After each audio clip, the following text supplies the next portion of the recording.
Psychological balance is 100% guaranteed for a person who takes charge of his prana, always. Most of you won't be medically considered imbalanced, but a whole lot of people are psychologically imbalanced. Suppose you have a hand, suppose this hand simply pops up right now. It pokes into your eyes. Well, this is what most people's minds are doing. So one who takes charge of his prana can be 100% assured his psychological balance is there, you cannot shake it. The word prana, there is no equivalent word in English, but we can say it's the vital energy. That which we call as the life energy is prana. Prana has 10 different manifestations in the body. But for the sake of understanding, we'll bring it down to 5.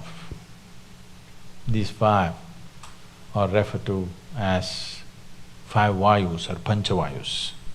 This is pranavayu, samanavayu, udhanavayu, apana and vyana. They're in charge of different dimensions of what happens in this human mechanism. This is an endless subject if I speak like this. I'm just trying to abridge it in a sensible manner. Taking charge of this. Yama means to control or to take charge. Pranayama means a method with which you want to take charge these panchavayus. Because how your body functions, how your mind functions, how the whole physiological framework, this human mechanism, how it functions, is determined by this energy. This is an energy, it is an intelligent energy in the sense it carries a certain amount of memory. The karmic memory of the individual person is imprinted on this energy, so in each person, the prana functions in a different manner. It is unique to each individual. It is not like… it is like electricity. Electricity is not smart. It can light up the the light bulb, it can run the camera, it can, run the air conditioning, it can do million things, but not because of its intelligence. It does the same thing, always. Because of a particular device, a certain thing happens. But now I'm talking about, this will happen in future, that you may have smart electricity. It is not far away. In the next 50 years, you may have smart energy, that the energy behaves in a particular way. You can make it behave in a certain way because you can imprint certain memory upon it. So this is an intelligent energy where a certain amount of imprint is there. Because of that, it functions in a specific manner in an individual person. That is going into an extremely refined form of pranayama where we particularly design something for an individual person because he's in a certain way. For that, to come to that level, it will need a general level of pranayama where it takes care of these 5 vayus. If one has a certain mastery over these 5 vayus, there is no such thing as physical ailment or particularly psychological ailment is out of question. If somebody takes charge of their prana, whatever may be the external atmosphere, whatever influences in terms of reverberations, waves, emotions, other kinds of pressures, doesn't matter what, psychological balance is 100% guaranteed for a person who takes charge of his prana, always. When I say balance, maybe most of you won't be medically considered imbalanced, but a whole lot of people are psychologically imbalanced. Suppose you have a hand, suppose this hand simply pops up right now. It pokes into your eyes and it scratches you and beats you. If your hand starts doing this, there is a sickness, isn't it? At least your hand is sick.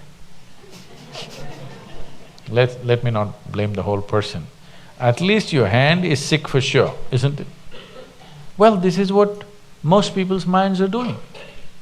Every day it scratches you from inside, makes you cry, make you bawl, make you worry. In so many varieties of suffering, it pokes your eyeballs out many times. Is it not doing? It is sick. Maybe in a socially accepted manner, but it is sick. So one who takes charge of his prana can be 100% assured his psychological balance is there, you cannot shake it. Physiological balance also is there, but physiological ailments may happen due to various reasons. One thing is there are infections and other, organisms who want to live. Yes, they want to live. Another thing is variety of chemicals and poisons and stuff we may swallow knowingly, unknowingly, and it can cause things. So physiological ailment is, I would say, 90% guaranteed that it won't happen. But psychological well-being is 100% guaranteed. If you're psychologically in an extremely good place, 10% of physiological problems are not even a problem, It's not even a problem. Most of the time, what little things that may happen to the body, that's not the thing. What reaction that happens in your mind is the big thing, isn't it? Yes or no? Yes. So, pranayama means you want to take charge of the vital forces. As I said, they have an intelligence of their own, each one of them. Either during birth, after conception, how they enter the newborn and how they leave the dead. In this, it clearly displays it has an intelligence of its own. One may not notice this unless they become very conscious about these things. It's a world by itself, if you ask me. It takes a certain level of attention. The word attention may not go deep enough. I'm using the word attention because the other words are horribly corrupted. Awareness and this and that are badly corrupted. So I'm using the word attention, but the word attention is not suggesting what is needed. Just mental alertness is not enough. It has to become really attentive.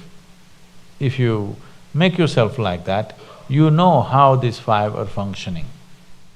Welcome back, ladies and gentlemen, to another video. Thank you for watching that video by Sadhguru explaining prana. Today I have some thoughts and ideas to share with you, my own personal experience with prana, and anything else I can share with you based on the video that we just watched. Starting off, first things first, let's see how Google defines prana. It is defined as, in Sanskrit, prana refers to a life force or vital energy, referring to the fundamental energy that sustains a life in all beings. I think that is in accordance with Sadhguru said prana is in this video. A long time ago I thought that, or I've heard that prana is air. Pranayama, it's the control of breathing. And it always felt unsatisfying to hear the translation of prana being the vital life force as air or breath. I didn't think that was accurate, and I still don't. But in the English language, there is no perfect substitute for prana. There is no English word for prana. And quite frankly, to be honest, prana is one of the more elusive concepts in Hinduism, in spirituality in general. What is prana? Where is prana? There's no English definition. There's no close English translation. Energy or breath, we can say, but still, that's unsatisfying. Yet, I have personal experience with prana. How? Because I'm alive. But not only that, because I've seen prana. I can see prana. Where can I see prana? I can see prana in the food that I eat. For example, I notice a distinct difference in eating fresh raw food. In fact, you can see prana in fresh food. Sometimes you see a ripe mango or a ripe apple, and you can just see a light or energy vibrating or emanating out of this. It's not physical type of energy, it's something beyond physicality. In yoga, there's three types of foods, three types of classifications of pranic food. There is positive pranic food, negative pranic food, and neutral food. The only neutral foods are potatoes and tomatoes, which is very interesting because I ate potatoes today.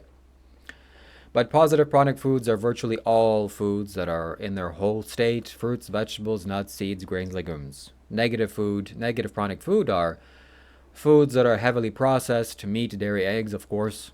Everything that takes away prana. And you can see this, at least I can see this. Somebody's eating chicken, looking at the actual mutilated corpse that they're eating. It's going to take away life from your body, no question, in order to digest that. So how do you expect to eat dead things and continue to remain alive? It doesn't work like that. So stay away from dead food. You'll be happy. Sadhguru here says that prana makes you psychologically balanced. And I see that's true. I see how that is within my body. I can sense that that is a fact. Why? Because I can imagine people doing all sorts of things within themselves and to the world that skews their energy in so many different ways. Like, for example, addictions, cigarette addictions, all types of addictions. And that definitely destroys your prana. That definitely, you lose energy as a result of that. So parts of you are full of light, parts of you are missing this, and you're going through life as an unsatisfied human being. Because satisfaction comes from having enough energy inside of your body that it's overflowing. There is really no need for things outside. You're wanting food, you're wanting pleasure, you're wanting sensuality, you're wanting so many aspects of life because fundamentally you feel unfulfilled inside. But fulfillment doesn't come from outside, it comes from inside. You can fulfill yourself inside. How? By working with this prana, by cultivating enough energy in a way that it exudes out of your body. I'm sure Sadhguru doesn't have any problems with being unsatisfied. He said on multiple occasions that he can just sit and close his eyes and that's it, he's gone. He can just sit there for the rest of his life. Can you do that? Can I do that? No, but that's fantastic. So once you have enough prana, once you have enough energy inside of your body, there is no psychological imbalance, because psychological imbalance is just that. You're feeling in some sort of way unfulfilled. And the more damage you cause yourself, the more unfulfilled, in a sense, you will be, and the more psychological issues you will have. Another note about prana is that I have a consecrated Jivarasam capsule that energizes my water. Isha Yoga Center sells this. I made a video about this on my channel a while ago. You should search my channel for this. It's a copper capsule that you place inside of a water container, and it energizes the water. That has loads of prana, and the water becomes pranic. How do I know this? How can I tell this? Well, I can just see it, I can feel it. That looking at that water after it's done its thing, you can just see the light emanating out of it. Like white light, angelic light, holy light, the universe is light, prana. It's amazing. So I don't have my water here, but I would drink some water right now. And that capsule also holds prana. You can see, certain geometry, especially egg-shaped geometry, it naturally holds in this kind of light. And you can see prana in that way. There are prana in temples. I've been to many Indian temples when I was in India, including the Isha Yoga Center. I've been to the Janalinga Temple, Linga Bhairavi Temple, as well as the surrounding temples in Perur, Pateshwar, in Coimbatore. That temple, particularly the Perur Temple, is like you're walking on prana. You can just feel it in the ground, in the stone. It's amazing. You're walking and you're like being recharged. There are wireless charging ports for iPhones. You can place your iPhone down on a wireless port. You don't have to plug it in. It just charges it. So same thing like that. You're walking barefoot on the stone and the prana is just fulfilling you. It's satisfying you. And we don't have to mention the prana in the Janalinga temple. That place is just something else. That place is, well, too much. I don't want to go into that because there's too much to say. Next is prana for manifestation. Well, let me go back to temples and prana. Temples, you can see prana in temples. Going to the Kedarnath temple and the Kedarnath mountains, that place also was like, wow, so much energy there, so much different types of energy. This is something you have to experience for yourself. And also when going to Kailash, again, that's too much. That's too huge of a topic to discuss here. We're going to move on to our last topic here, and that is prana for manifestation. You need to have energy inside of your body. This word prana, I'm overusing it, but I have no connection to this word prana. Energy, I do, because I know what energy is, but I'm still kind of confused or conflicted. What is prana? What is energy? What is so many of these concepts? And how do I relate this to my own experience, internal experience? I don't know yet. But what we can say is true is that you need energy to manifest the things that you want. You can not have energy and manifest, but what you will get in return is not to the degree that if you're full of energy, you're full of vitality, full of energy, full of prana, and how that's going to manifest in your life. So you need to have energy in order for you to wield this energy and do things with it. You can manifest, as Sadhguru says, by simply sitting in your room or sitting with your eyes closed, and you can maneuver the life force around you and make things happen. Physical actions are also not to be discounted. You need to do things, but the universe is energy. Everything is energy, and if you have energy, you can move energy, and fundamentally, that's what it's all about.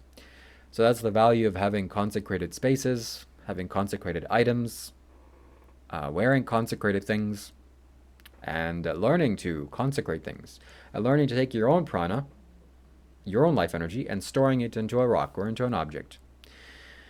You should see my house. I've lived here for approximately 1 year now. And every chance I get, whenever there is available energy in my body, I just send it out into the stones, into the floor, into the driveway. There's very nice big stones that are capable of receiving energy.